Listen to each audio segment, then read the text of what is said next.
கர்த்தருடைய பரிசுத்த நாமத்திற்கு இன்றும் என்றும் சதா காலங்களிலும் மகிமை உண்டாவதாக.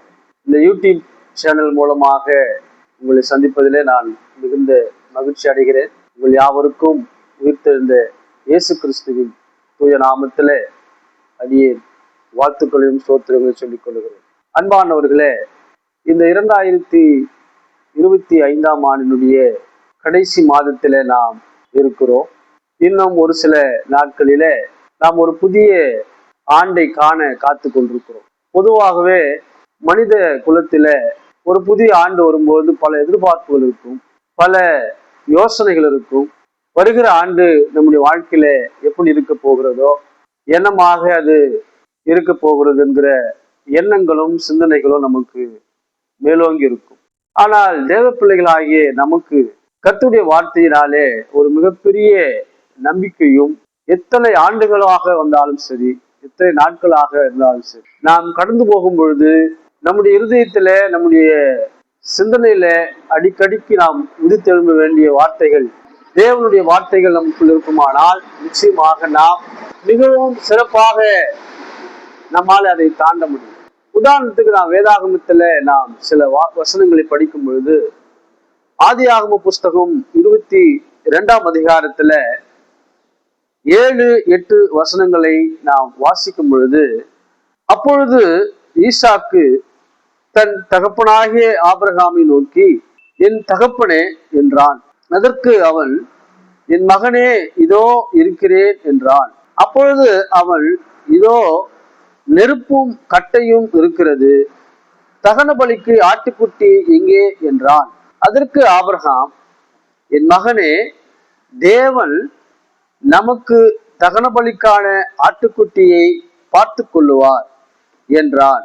அப்புறம் இருவரும் கூடி போய் என்று இங்கே நாம் வாசிக்கிறோம். பிரியமானவர்களே, இங்கே இந்த சம்பவத்தை குறித்துதான காரியங்கள் கிறிஸ்துவ சமூகத்துல, கிறிஸ்தவ மக்கள் மத்தியில ஒரு மிக பிரபலமான, பிரசித்தமான, எல்லாரும் அறிந்த ஒரு சம்பவம். நாம் அநேக செய்திகள் மூலமாக, அநேக பேச்சாளர்கள் மூலமாக நாம் இதை கேட்டிருப்போம். ஆனால் இன்றைக்கு இந்த வார்த்தை, இந்த வசனத்துல உங்கள் முன்பாக நான் தியானிக்க ஆசைப்படுகிற ஒரு வார்த்தை, அங்கே ஆபிரகாம் தன் மகனாகி ஈசாக்கின் இடத்துல ஒரு அருமையான வார்த்தையை அவர் சொல்லுகிறார். என்ன சொல்றாரு அப்படின்னா, தேவன் பார்த்து கொள்ளுவார். 8வது வருஷத்தை நாம் படிக்கும் பொழுது ஆட்டுக்குட்டியை பார்த்து கொள்ளுவார். ஆக இந்த இடத்துல நாம் கவனிக்கிற பாடம் என்ன என்று சொன்னால், தேவன் நமக்கு தகன பலியான ஆட்டுக்குட்டியை பார்த்து கொள்ளுவார். தேவன் பார்த்து கொள்ளுவார். அதை குறித்து நாம் கவலைப்பட வேண்டாம், அதை குறித்து நாம் யோசிக்க வேண்டாம். இந்த நம்பிக்கையான வார்த்தை ஆபிரகாமுக்கு இந்த இடத்துல எழுப்பினது ஒரு ஆச்சரியமான ஒன்றாக இருக்கிறது. காரணம், தவமிருந்து பெற்றெடுத்த மகனாக, அதே சமயத்துல கர்த்தருடைய சித்தத்தின்படியாக பல ஆண்டுகள் காத்திருந்து பெற்றெடுத்த மகனை பலி செலுத்த அவர் சென்று கொண்டிருக்கிறார். அப்படி போகிற அந்த இடத்துல தன் மகனை பலியிட போகிறோமோ என்ற அந்த கவலையும், வருத்தமும், அந்த அழுத்தமும் அவரிடத்துல அதிகமாக ஒரு தகப்பனாக இருந்தாலும், தேவன் பேரிலே அவருக்கு இருந்த நம்பிக்கையை நாம் அங்கு கவனிக்கிறோம். ஈசாக்கு என்ன செய்வது என்று கேட்கும் பொழுது, தேவன் அதை பார்த்து கொள்வார், தேவன் பார்த்து கொள்வார் என்கிற அந்த வார்த்தையை இன்றைக்கு இருக்கிற கிறிஸ்துவ மக்களாகி நாம் பல நேரங்களிலே சொல்லுவதை மறந்து விடுகிறோம். ஒருவேளை வருகிற புதிய ஆண்டு நம்முடைய வாழ்க்கையில என்னமாக இருக்குமோ, எப்படி இருக்குமோ என்கிற கவலையும் வருத்தமும் நமக்குள்ளே பெரிதாக எழும்ப வேண்டிய அவசியம் இல்லை. காரணம், எதுவாக இருந்தாலும் கர்த்தர் அதை பார்த்து கொள்ள போகிறார், தேவன் அதை பார்த்து கொள்ள போகிறார். நமக்கு உண்டாக தேவன் இருக்கிறார் என்று சொல்லி நாம் முடிவெடுக்க வேண்டும். யோபு புஸ்தகத்துல 2ஆம் அதிகாரம் 9-10 வசனங்களை நாம் வாசிக்கும் பொழுது, அங்கே யோபு ஆசிரியர் சொல்றாரு, அப்பொழுது அவன் மனைவி அவனை பார்த்து, நீ இன்னும் உம்முடைய உத்தமத்தில் உறுதியாய் நிற்கிறீரோ, தேவனை தூசித்து ஜீவனை விடு என்றாள். அதற்கு அவன், நீ பைத்தியக்காரி பேசுகிறது போல பேசுகிறாய், தேவன் கையிலே நன்மையை பெற்ற நாம் தீமையையும் பெற வேண்டாமோ என்றான். இவைகள் எல்லாவற்றிலும் யோபு தன் உதடுகளினாலும் பாவம் செய்யவில்லை. ஆக தேவனை நம்புகிற பிள்ளைகள் இப்படிப்பட்ட மனநிலையோடு இருக்க வேண்டும். காலங்கள் எத்தனை கடந்து வந்தாலும், கஷ்டங்கள் எவ்வளவு நம்முடைய வாழ்க்கையில வந்தாலும், பிரச்சனைகள் வந்தாலும், போராட்டங்கள் வந்தாலும், பாடுகள் வந்தாலும், வியாதிகள் வந்தாலும், கிறிஸ்துவலாகிய நாம் எதிர்கொள்ளக்கூடிய நேரங்கள் வரும் பொழுது அந்த இடத்துல நாம் இப்படிப்பட்ட வார்த்தைகளை நம்முடைய உள்ளத்துல ஆழமாக பதித்து வைத்துக் கொள்ள வேண்டும். யோபுனுடைய மனநிலையை இங்கு நீங்கள் கவனிக்கும் பொழுது, எல்லாமே தன்னை விட்டு அவர் போனாலும் கூட தனக்கு ஆதரவாக தன் மனைவியாகிலும் இருக்கிறாளே என்கிற ஒரு நம்பிக்கை அவருக்குள்ளே இருந்தது. ஆனால் அந்த மனைவியும் பேசுகிற வார்த்தைகளும் நடந்து கொள்ளுகிற முறைகளையும் பார்க்கும்போது மிகவும் வேதனையாக இங்கு காணப்படுகிறது. ஆனால் அந்த நேரத்துல கூட தேவன் மேலே மிகவும் நம்பிக்கையோடு இருந்து, ஒரு பைத்தியக்காரி பேசுறது போல் நீ பேசுகிறாயே என்று சொல்லி தனக்குள் இருந்த தேவ நம்பிக்கையை அவர் உறுதியோடு வெளிப்படுத்துவதை நாம் இங்கே பார்க்கிறோம்.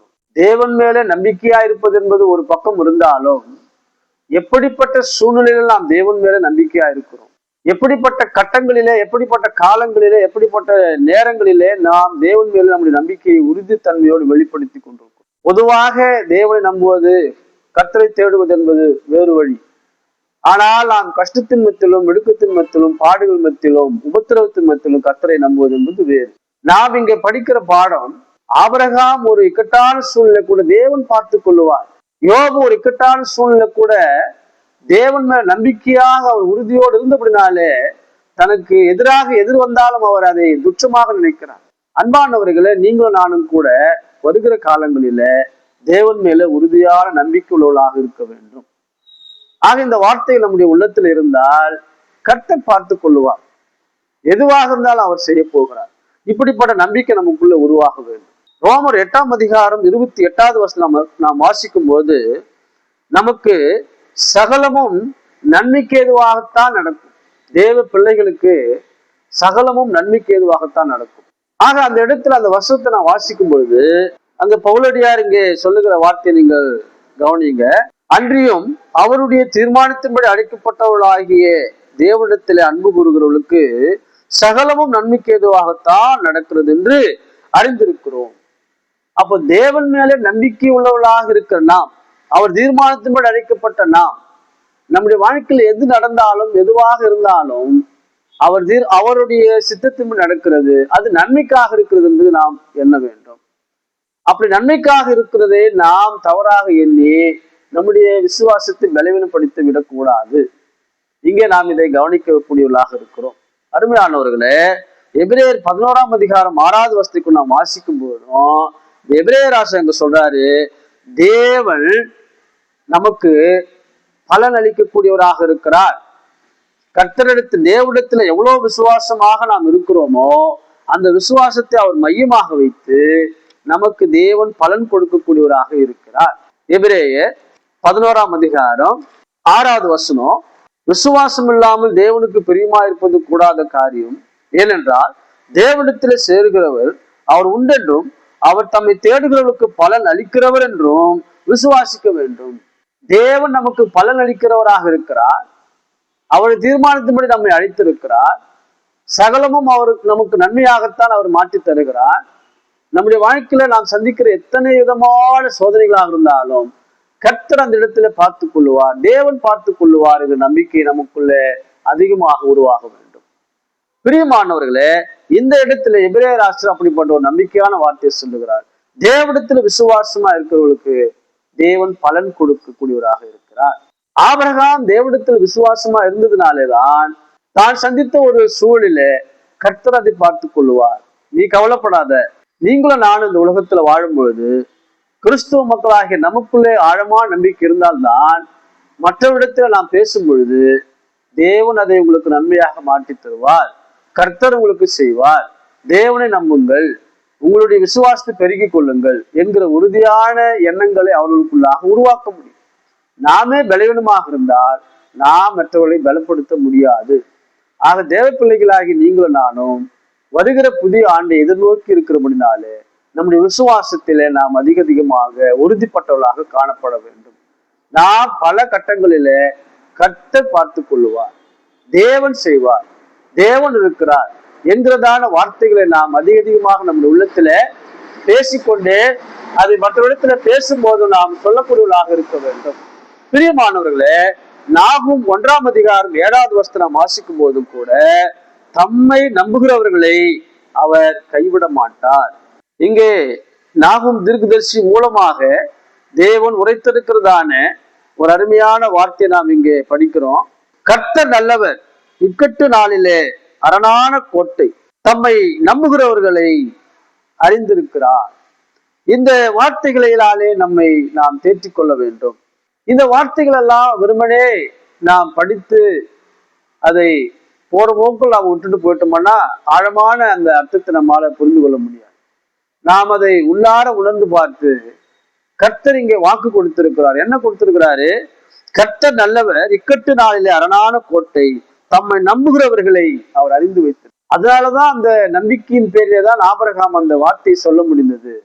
அவர் ஆழமான நம்பிக்கை உடையவராக இருந்தபடினால்தான் கர்த்தர் பார்த்து கொள்ளுவார் என்கிற அந்த வார்த்தையை அவர் வாயிலிருந்து வந்ததை நாம் பார்க்கிறோம். அதே போலதான் நீங்களும் நானும் நம்முடைய வாழ்க்கையில கூட நாம் சந்திக்கிறதான இக்கட்டான சூழ்நிலையில கர்த்தர் அதை பார்த்து கொள்வார். ஏனென்றால் நாம் அவரை ஆழமாக நம்பிக்கொண்டிருக்கிறோம். அவரே என்னுடைய வாழ்க்கை நம்பிக்கையாக இருக்கார் என்பதை நாம் புரிந்து கொள்ள வேண்டும். ஆக மத்தேயு 6ஆம் அதிகாரம் 8வது வசனம் வாசிக்கும் போது கூட தேவையை தேவன் அறிந்து வைத்திருக்கிறார். என்ன தேவை என்பதை நமக்கு தேவன் கொடுப்பதற்காக அவர் எல்லாவற்றையும் அறிந்து வைத்திருக்கிறார். அறிந்து வைத்திருக்கிற தேவனுக்கு நாம் ஒன்றும் சொல்லி அதை மறுபடியும் ஞாபகப்படுத்த வேண்டிய அவசியம் இல்லை. நமக்கு என்ன தேவை என்பதை நாம் கேட்பதற்கு முன்பாக அவர் அறிந்து வைத்திருக்கிறார்.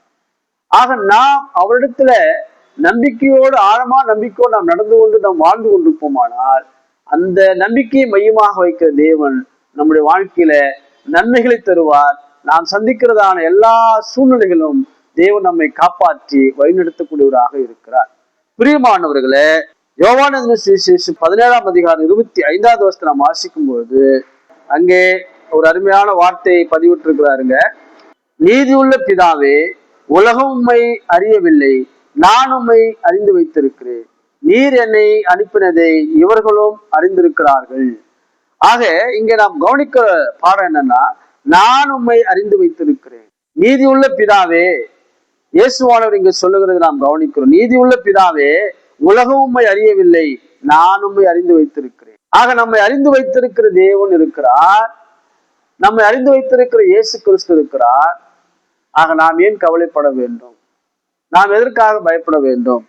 பிரியமானவர்களே, நீதிமொழிகள் 21ஆம் அதிகாரம் 31வது வசனம் வாசிக்கும் போது நாம் எவ்வளவுதான் பிரயாசப்பட்டு முயற்சி எடுத்தாலும் ஜெயம் கர்த்தராலே வரும். ஜெயத்தை கொடுக்கிறவர் நம்முடைய தேவனாய் இருக்கிறார். ஆக நம்முடைய புயபலமோ, நம்முடைய பொருளாதாரமோ, நம்முடைய சொத்துக்களோ, நம்முடைய படிப்போ நம்மை காப்பாற்றிவிடும், நாம் அதிலிருந்து தப்பித்துக் கொள்ள வாய்ப்பு இருக்குதுன்னு நாம் ஒரு தவறான எண்ணத்தை வைத்துக் கொள்ளாமல் கிறிஸ்துவ பிள்ளைகளாகிய தேவ பிள்ளைகளாகிய நீங்களும் நானும் நாம் வாழுகிற இந்த பூமியில வருகிற புதிய ஆண்டை எதிர்நோக்கி இருக்கிற நாம் கர்த்தர் ஜெயத்தை கொடுக்க வல்லவராய் இருக்கிறார். நான் எதை குறித்து கவலைப்பட தேவையில்லை, எதை குறித்து கலங்க தேவையில்லை, எதை குறித்து நானே வருத்தப்பட தேவையில்லை. என்னுடைய வாழ்க்கையில நான் சொல்லி அல்லது நான் எனக்குள்ளாக சொல்லிக் கொள்ள வேண்டிய ஒரு வார்த்தை, கர்த்தர் பார்த்து கொள்வார், தேவன் அதை பார்த்து கொள்ளுவார் என்பதை நான் ஆழமாக விசுவாசித்து அந்த ஆழமான நம்பிக்கையின் பேர்ல தேவன் மேல் நான் உறுதியோடு இருப்பேன். ஆனால் நிச்சயம் வருகிற எத்தனை ஆண்டுகளாக இருந்தாலும் நாம் ஒன்றுக்கும் கவலைப்பட வேண்டிய தேவையும் இல்லை. கர்த்தர் நிச்சயமாக உங்களை ஆசீர்வதித்து வழிநடத்துவாராக. உங்கள் யாவருக்கும் இனிய புத்தாண்டு வாழ்த்துக்களை நான் சொல்லிக் கொள்கிறேன்.